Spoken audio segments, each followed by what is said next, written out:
So, okay. It was.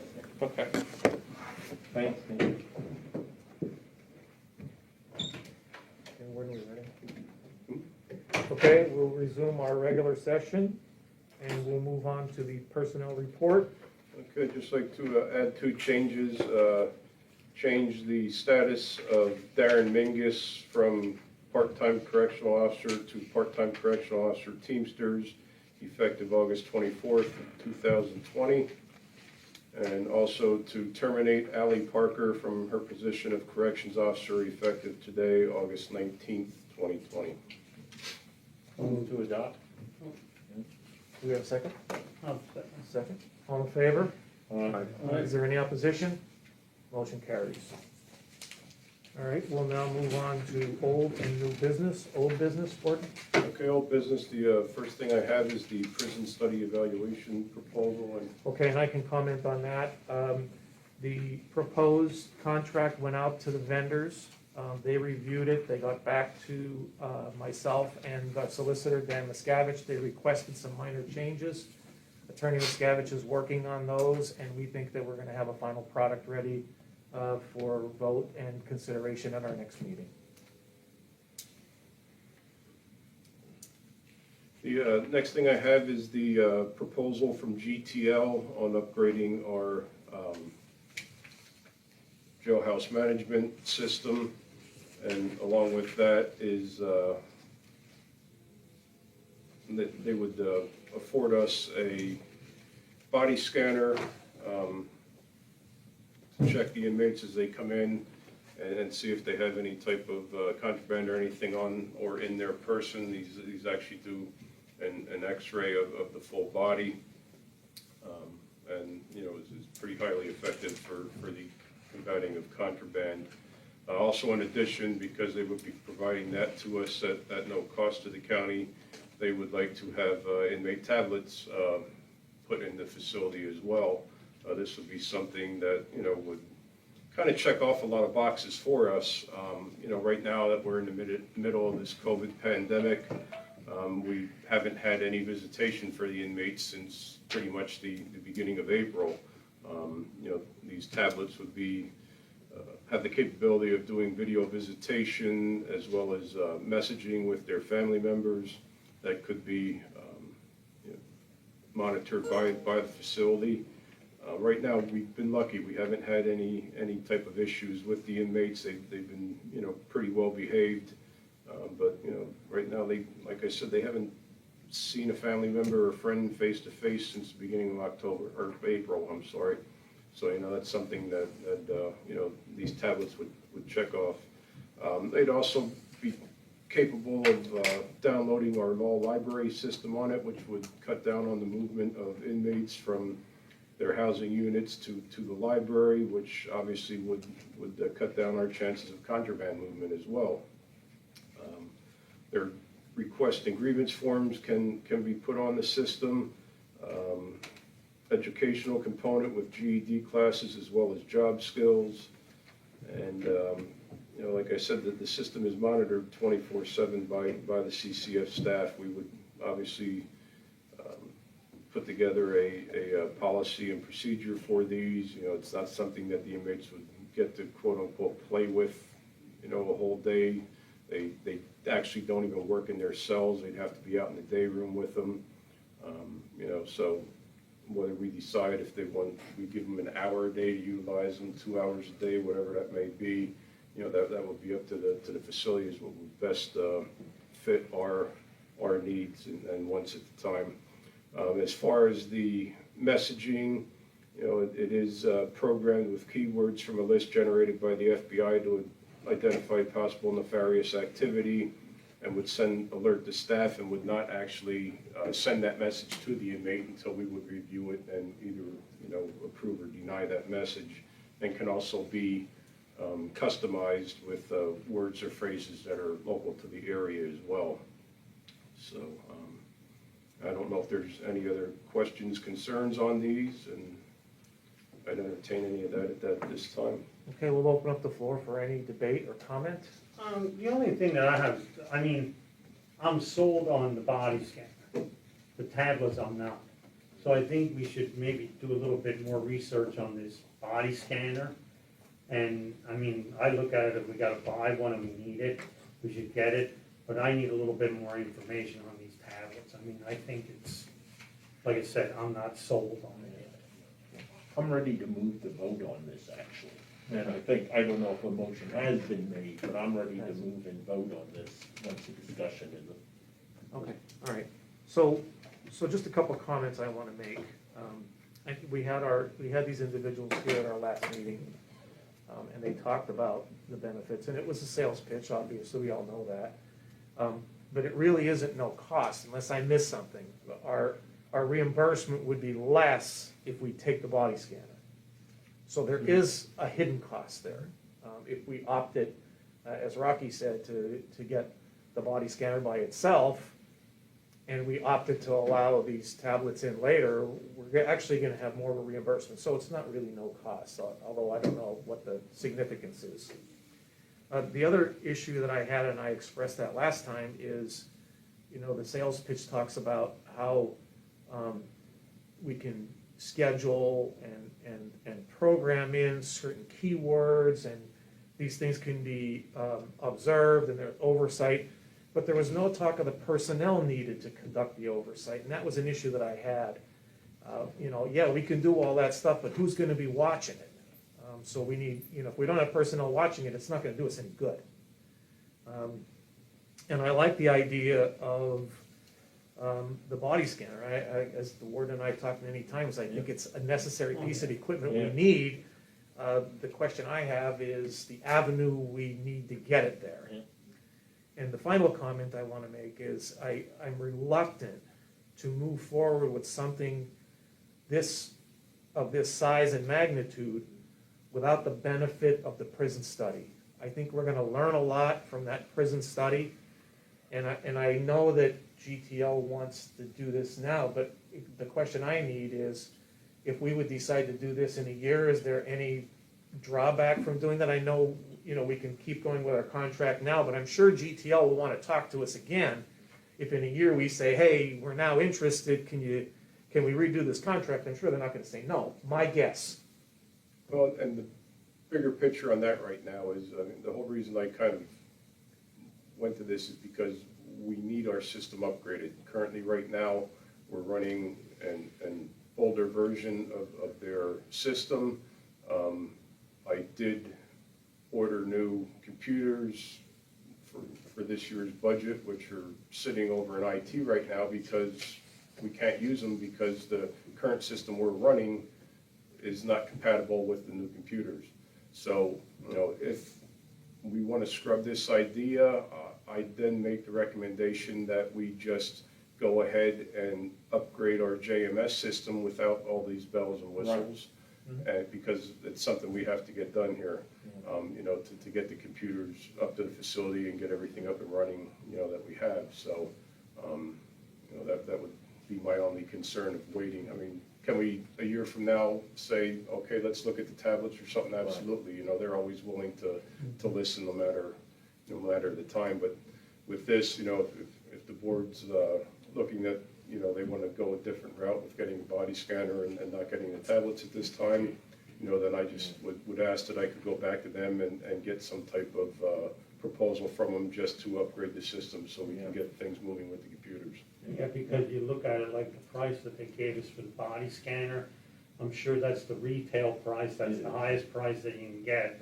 And maybe we could purchase it for half the price. And there's no doubt, if we wouldn't have this, I would go for the body scanner right now.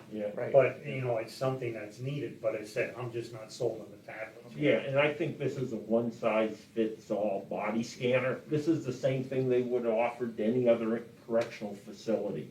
Again, we need to ensure it fits the unique needs of the Carbon County Correctional Facility, and I think, jumping on the bandwagon of Tony is that study might help feed the RFP to find the right scanner for this environment. Correct. So based on what the warden said, it almost seems to me, and I could stand corrected, is that we don't have enough information to really vote on it unless we have a proposal from GTL for the upgrade less the tablets. So I think that's the next step for us is to get that proposal, and then we can consider that, we can consider the proposal they have now, and we can decide where we wanna go. Does that sound reasonable to everybody? We could also look into another, different body scanners then. Yeah, I think we could do that later. I don't know if we have to do that right away, but I think what we need now is a proposal, sans the body scanner and tablets to consider. And before we do anything, so Warden, could you make that happen for our next meeting, and then we'll be able to take this up again? Will do. Okay. I like that idea. Okay, next thing I have is the fingerprinting fees. Last meeting, we kind of discussed that, and the board had asked me to reach out to clerk of courts and collections, as well as the treasurer's and controller's office in regards to the fingerprinting fees.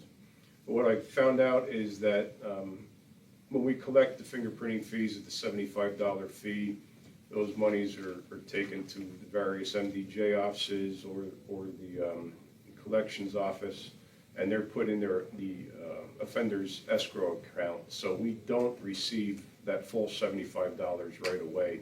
That gets kind of doled out to all their court costs and fines and restitution, and we get a portion of that, you know, each month or however they do that. So we don't see that full $75, you know, right away. Also, the treasurer had some concerns of doing another financial account, whether it be a checking account or something like that, and having the jail, you know, put those funds in that account and then writing checks out to the places. So my recommendation would be to have one flat fee, have no money collected at the jail, have that flat fee, you know, added to the court costs, and you know, just kind of move on from it. That way, there, you know, it's less money being collected at the jail and less chance of you know, something happening down the road. So you're doing away with the discounted by paying up front?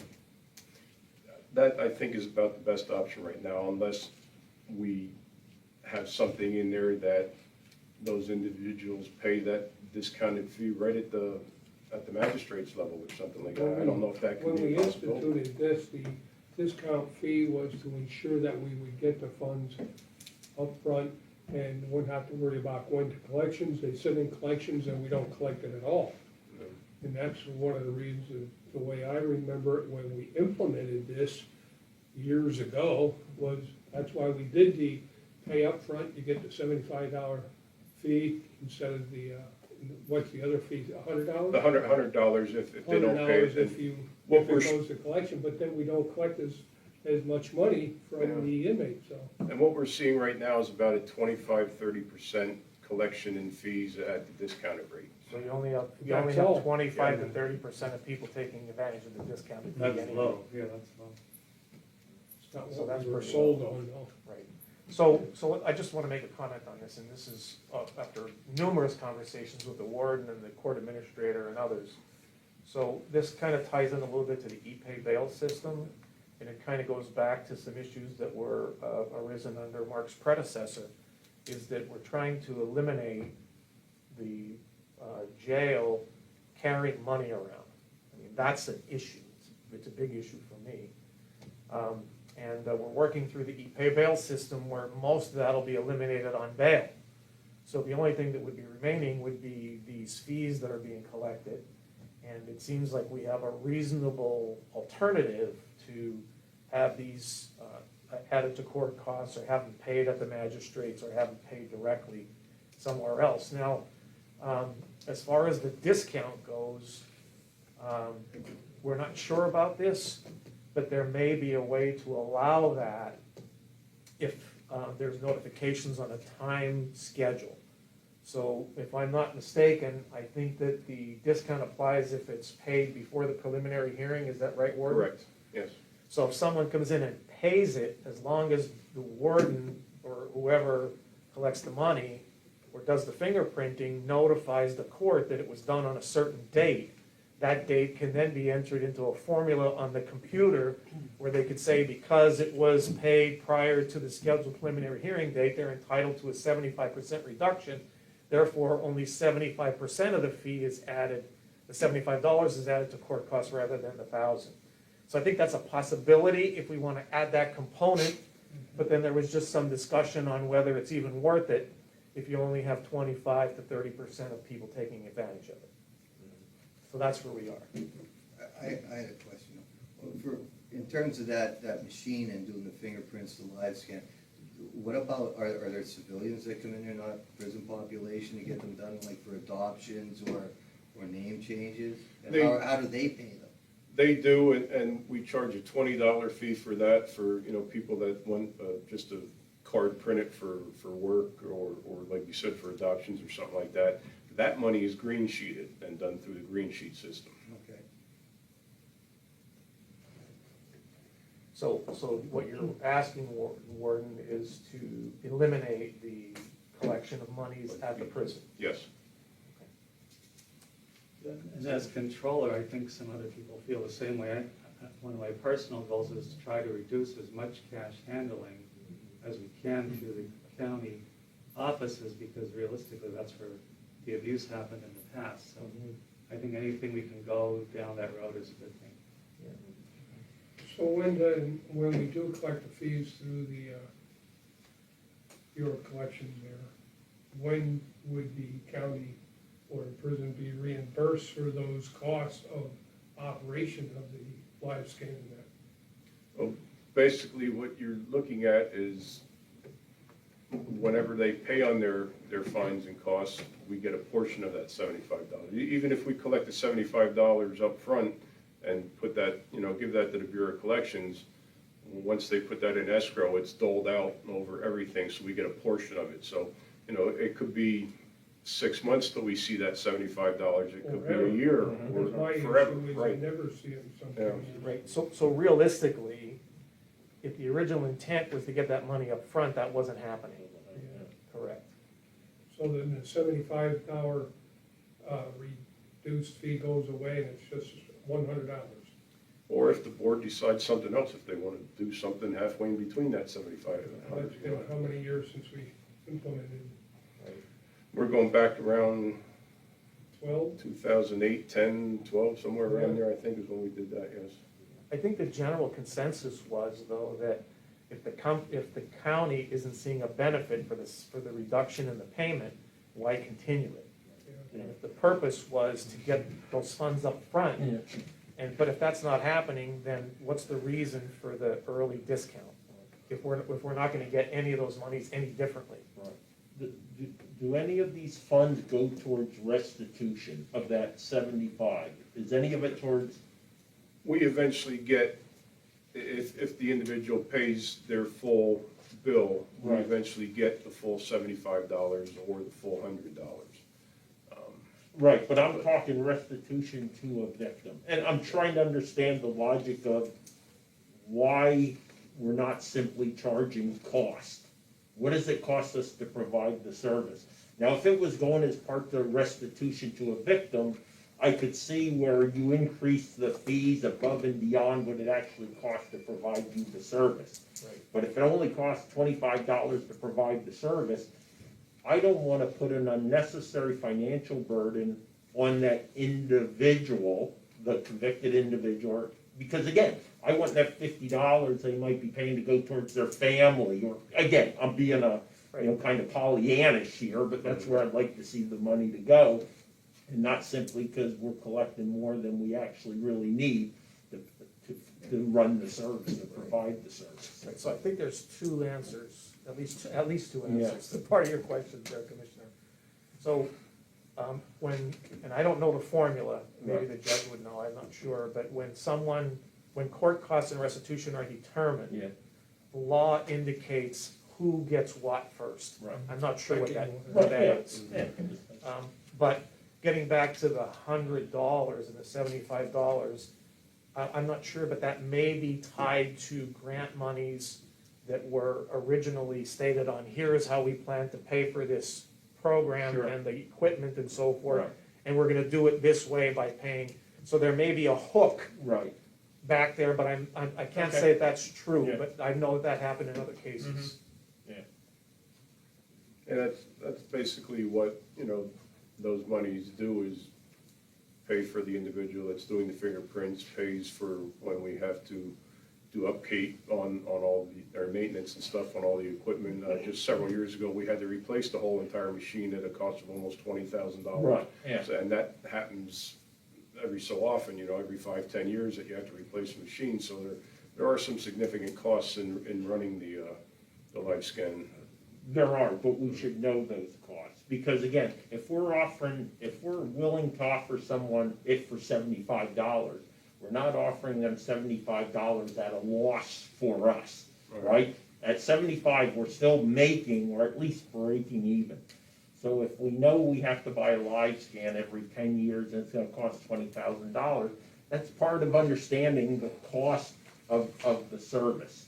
So again, I don't know if 100 or 75 is the right amount, but we know it's at least 75 because we're not going in the red at 75. But again, are we unnecessarily burdening a person who we're trying to, give a leg up, get them back into society? Talked about work release, right? The same reason the work release, right? Because we want them to be able to support their family. We want them to be able to pay restitution, and the hope is they'll take that extra money and do those things. But again, for another day, but I'm just trying to understand the logic of, what does it cost and what is a fair price for it. So you said, Tim, that if someone wants to get it for an adoption, you charge $20 or $25. So the question is, why are they being charged $20 or $25 and we're charging the inmate $75? Because all their information isn't going into the system, into the Pennsylvania State But what's the Police. additional effort of the county? I thought the live scan goes directly into the system when you do it. I've never done it, but I Yeah. thought that was my impression. So what's the additional labor cost, time cost to the county? The live scan, we're only doing the pictures and doing, Well, the live The- scan is the fingerprint yeah, of the but picture. fingerprinting and that, but the rest of it is entering the information on each case into Yeah. the statewide criminal system. So is I there guess more it being is. done? Yeah, When for an inmate- criminal. Yes, with an inmate, there is, Yeah, it's that's the entering difference. all their tattoos, all their personal information, taking a picture, doing their And that's fingerprints. not done if a person comes in for No. adoption. Right, yeah, when a person comes in for adoption, we basically do the fingerprints, put, their name and information on the card, and none of that is stored in the system. So the second question that I think is, I heard what you said, and the question is, does the $75 have to be put into a general cost aggregation account as compared to can it be separated out and paid directly to the county? I don't know. I mean, it's like you do a credit evaluation. I know that's done by drug and alcohol. That has to be paid in advance, okay? It goes directly to them. This is a service. I mean, the county's spending time to, for the machinery and put it in. I don't know the answer, but it seems to me that someone should check it out. Maybe the county solicitor would be the person to check it out as to why can't this $75, why does it have to be placed directly into this general escrow account since the service is being done now, right now and then? Why can't it be to reimburse, to pay the county for the services providing immediately? I don't know, but it seems to me that would be an important thing to know. And the third thing is, I know that you're saying it's only 25 to 30% of what's being brought in for the live scan. I don't question those figures. I thought it was actually more, but if it's 25 to 30%, that's fine. But your collection rate from defendants generally, I don't know what it is, but maybe it's 50%. I mean, that's why it's one of the most highest outstanding amounts that's owed to the county. So it's one thing to say that, yes, overall, in terms of what's charged, this is 25 or 30%, but is it really 25 or 30% of what's recovered? Because if you're not getting payment of 50%, then this is really much more than 25 or 30% of what you're getting payment on. I don't know the numbers, but those kind of things I would think you'd want to know. In fact, when we were sold on the idea, this was the percentage of our people paying up front according to other counties and everything was more like 70%. I don't recall anymore. I I did think it was higher, Wayne, but times have changed. I don't know. And the other thing, and I'd be willing to go along with the 75 discount period because I understand why we want to eliminate handling of funds, but if it's $100 for the other, it's the $20 for the live scan fees covering our costs of personnel time, maintenance of equipment, et cetera. That's a great And point, yeah. Yeah. And we're underselling the Maybe service. we're underselling in that part and Yeah. overcharging in another. Well, that's the question I would ask, if the fees have been the same for 10 or 12 years, Yeah. we don't know if it's covering the cost, but Oh, if it yeah, isn't, maybe it's 150. Yeah, right. we'll have the controller look into it. Thank you. So, we kind of have a couple different topics that we're floating right now, but I think if we go back down and narrow it down to the word's original request is, I think the request was to stop accepting cash payments at the prison, correct, Warden? Yeah. And that's what you're asking to eliminate. And then we have these other issues on how to determine what the live scan fee should be and if there should be a discount, so that's a separate matter. So before us right now, we have the warden's request to eliminate that and make that part of court costs. So I guess my question is do we have enough information to make that decision now based on those other topics that we are undecided? I think we do, just eliminating one option is all we're doing, in my Okay. opinion, that we just make a motion that eliminate the discount for it and Okay. go from there. Okay, now, and I'm not sure about this, Your Honor, is that part of any current practice order that we need to worry about that if this board decides not to no longer I accept? actually, I don't recall either, I don't know, Ellie, if you know Okay. if there was a special order on that or not, I just don't want to be in I- conflict with the court's order. No, I don't know this, I truly don't know, I mean, it was Okay. done, what, 10 or 15 years ago, I don't Okay. recall. Okay. Like I said, I just think there's a way around having to put the $75 into a general pool. Yeah.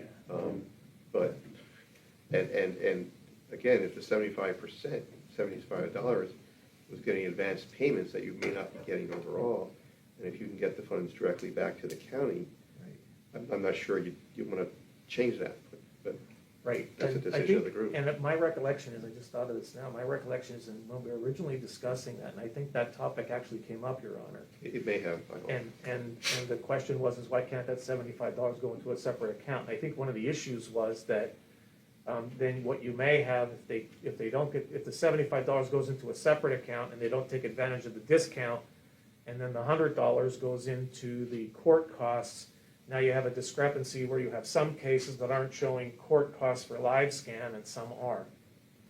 So, I hear you, and that could be that. yeah, so I don't know if that can be resolved, and then so if an auditor comes in and says, okay, I see this person is charged $100 for live scan, why isn't this person being charged $100 for a live scan? And then it's, well, that money was put in there at a discount into a different fund. I don't know.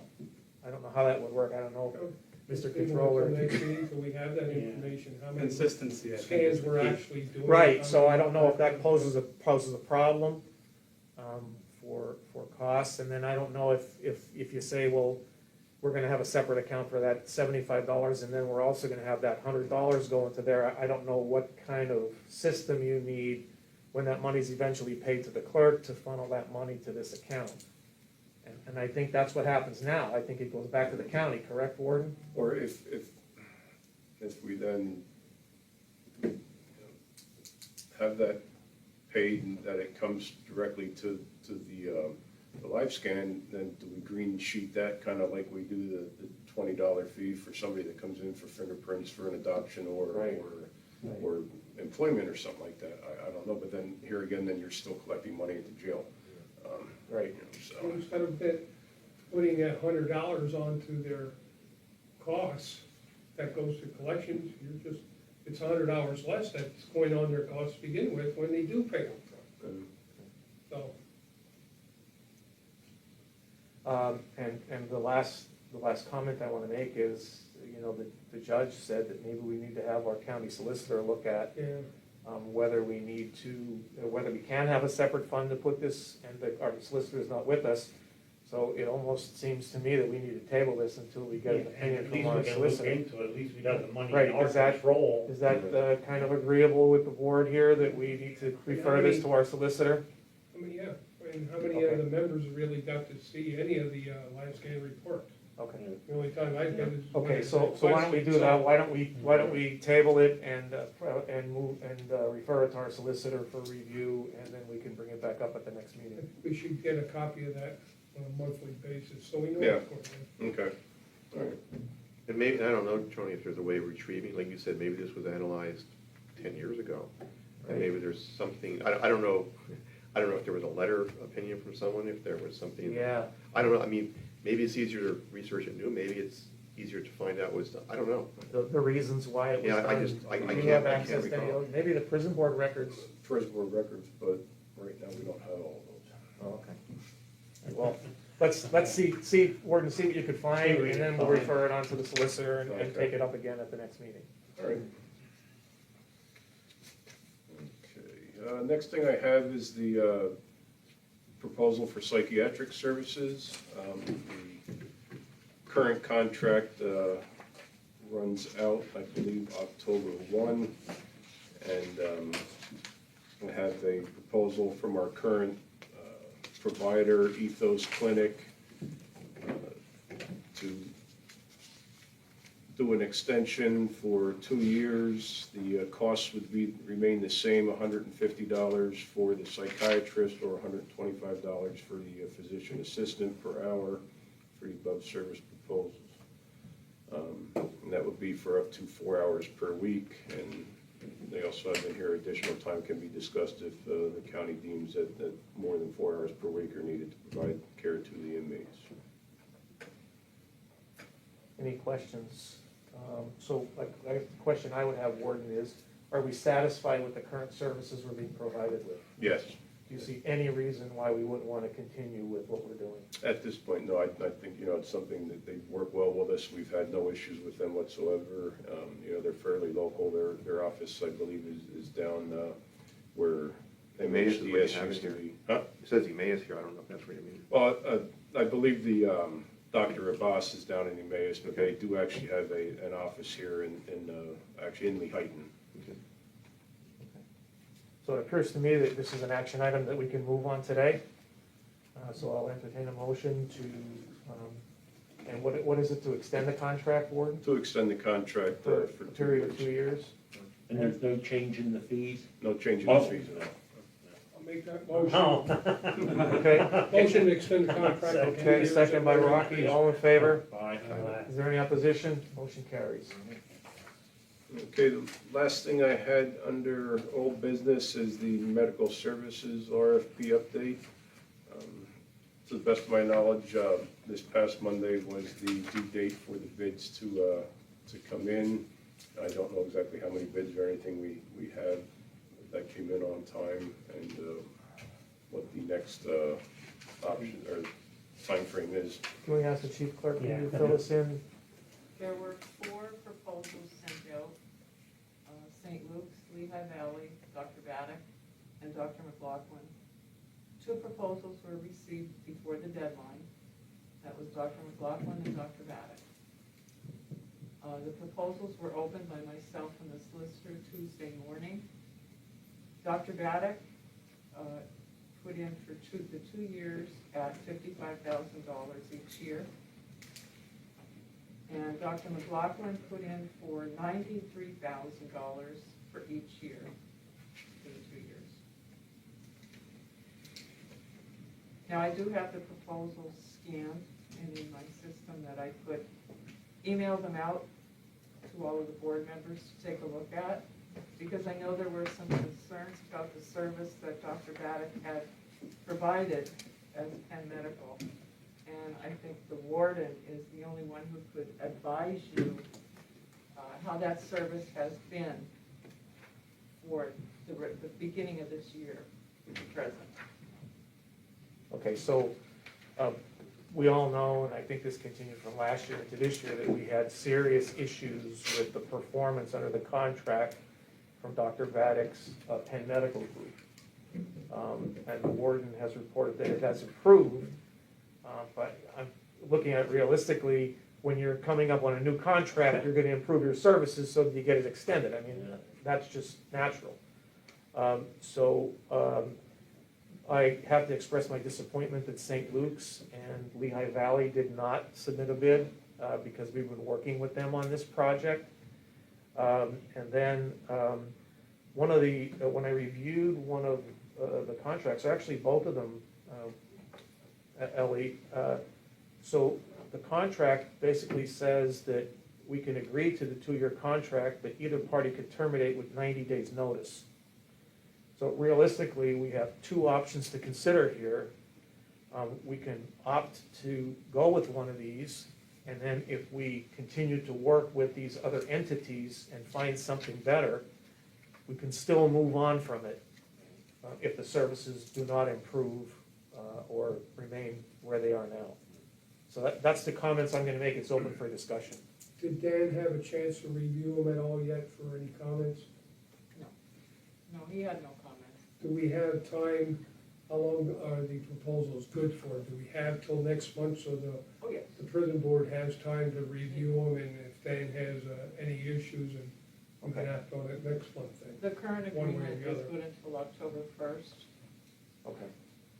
So, would it be appropriate, I think it would be appropriate for the chief clerk to send out the proposals to each board member, and also to refer them to our solicitor for review and recommendation.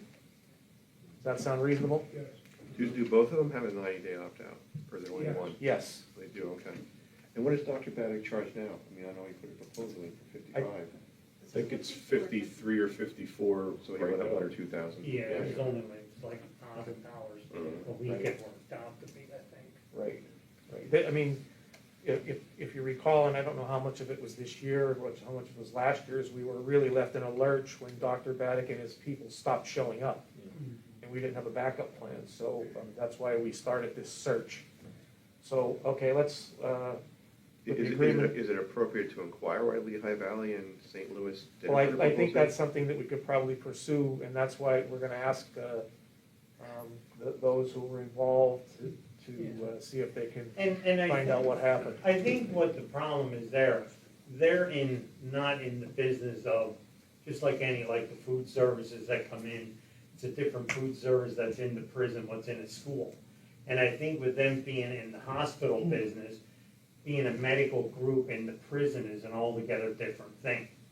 You know, and I mean, you could ask them, but that's my opinion, where, I mean, it's different. They look at different security issues, and maybe that's why they didn't want to get involved in it. I mean, now, I think they would give, if these doctors would need other doctors to back up, you know, I mean, that would be in the system that, I mean, you can't run this with one doctor.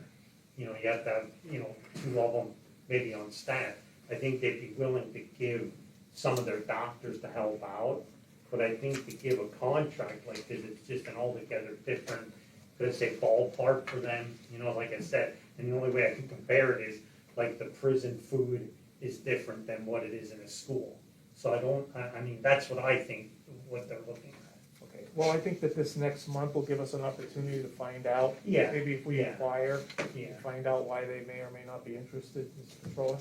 Rocky, I thought that large group was going to rebid something more specific to what we were looking for. The other group, where were they from?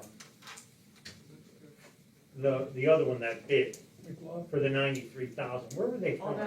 that was a Dr. McLaughlin. But he does prisons He though, does correct? prisons. Yes, he does prisons. But I think what the controller is referring to is a recommendation from one of the hospitals to go with a nationwide prison Oh, system. yeah, they had that, what is it? Private paramedical. Something one or, yeah, they were recommending And we never that. did get a proposal from them Well, for a specific. I think they had sent us something and it was like out of hand. I Right, think it was the really numbers- broad, it Yeah. was do everything. Yeah, Right. they wanted to do everything and it wound up being, it was gonna be $750,000 Right. with everything, and it would have been dental, and like our psychiatric group is working good, and we're just looking for a doctor, we're not looking for the whole thing. And I think that's what they wanted to bring the whole package in. Was it all or nothing? Is that? Yeah, what that- it's- I don't know if it was all or nothing. I think they said that they might be able to specialize, know but I if don't they know if ever- they had an interest in that. I don't know if they ever gave anything back to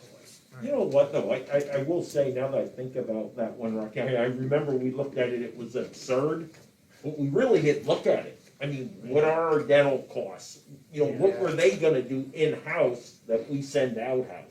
And Right. it may be an absurd number, but really, Yeah. you know. I thought that there was some inquiry about, especially the psychiatric services, Oh, yeah. that were way over what we currently spend. Right. That's my Yeah, recollection. it was some, and it was just like, I mean, and all we wanted was a doctor Right. and a nurse or whatever Yeah. came with it. For now. Yeah. But again, talking about what the commissioner's talking about is, Yeah. if we could fix our problem now and then look at the big picture later. Oh, yeah, We can oh, do that. yeah. Okay, so Yeah. we're at the point now where we're going to send out the two proposals we did see to each board member for consideration. We're gonna refer it to our solicitor to look at both of them. And I would just ask the chief clerk if there's a way to reach out to these other individuals and find out if they have a continued interest or not. I mean, obviously, they didn't submit anything on time, they don't. But, you know, there are partners in other areas and, you know, maybe just to reach out and just for our own codification, find out why they weren't interested. All right, anything else, Warden? That was Under old all I had business? under old business. Okay, Under new business, the only thing I have is just to inform the board that today, Frying Company, our auditors, are currently auditing the commissary and work release account. It's an annual audit that's done every year. So they are conducting that today, and as soon as I get their report, I will share that with the board. okay. Anything other, under old new business? Just a quick question, are they still using the trailer to keep the people out of the, public out of the prison? We basically put that there to utilize it for the collection of bail, which we haven't had a lot of. You know, so it's sitting there. But they're still using it for that? If we need to, they utilize it for that. And a lot of the times, you know, the person just stands outside and they do the collection instead of opening up the trailer. They'll just stand outside the door and do everything too. So I mean, it may even be a fact that we could probably get rid of that and, you know, send it back over to the commissary if need be. You know, so. Okay, so, I mean, we're not moving it too far. If you feel there's no use for it now, why don't we move it back over there, and then if our use increases, we can always bring it back, correct, Warden? Couldn't do that, or I Is there any mean, we just objection wanna, to I doing mean, that? other than sitting out in front of the jail, if we just wanna leave it there until if and when this pandemic ever stops, so. We can do that We too. could do that All too. right, let's just let it sit there for a while. Tim, has maintenance or Larry reached out to you in regards to running, the cable to bring the clerk of court's computer out to the foyer No, to its original intent? No. Yeah, so Larry was gonna go up there and he was gonna run the Oh, wire. yes, they did Then say Jerry would go ahead and do the ends and they're gonna move the computer, right, that's the pay system, right? Mhm. Right. Move that into the foyer area. Okay, and then we Yeah. can move on that. Okay, And currently, even once we get that done, we still can't download everything for the ALPC on our current computers because of their outdatedness, so we still have to wait till we got our new system up to the facility. To move that system to the foyer? Well, they could move that to the floor, they could pay it on it, but then Right. the sergeants wouldn't have any way of looking on our system in the back to see whether or not it was paid. Right, but the main point though is we didn't want individuals having to go into the sergeant's office. Right. Yeah. Non-prison personnel going in there to do their transactions, right? Right. So- but wasn't there a proposal to put two computers up there pending the wardens being They would put upgraded? another one, Jerry, matter of fact, I understand had one, or the Okay. clerk had an additional one that they Right. could put up there. So we're gonna have one outside, we're gonna have one for the sergeants. Right. In the interim until you can get your system upgraded, Right. is that still the Yeah. plan? Yep. Okay. All right, anything more under new business? Okay. No. We'll move on to correspondence, There was none. none. Solicitor is not here today, so there's no solicitor's report. Is there any further business before the prison board today? Okay, there is none, so we stand adjourned until our next meeting. Thank you. Cheers.